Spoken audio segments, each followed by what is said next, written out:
Hi investors, I'm Shala Butalid, a nurse turned into a licensed real estate broker with more than 10 years of experience in the real estate industry. I help Filipinos invest smartly in condominiums.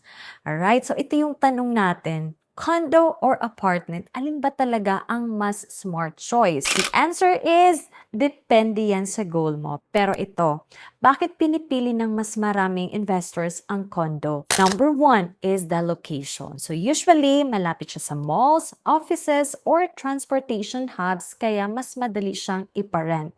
Second would be amenities and security. So, may swimming pool, gym, at 24/7 security. So, mas attractive siya sa mga tenants. Third would be income option. So, pwede natin siyang iparent long-term or short-term like Airbnb. Sa apartment naman, kadalasan long-term lang. At panghuli is the value. So, kapag maganda ang location, tumataas ang value over time.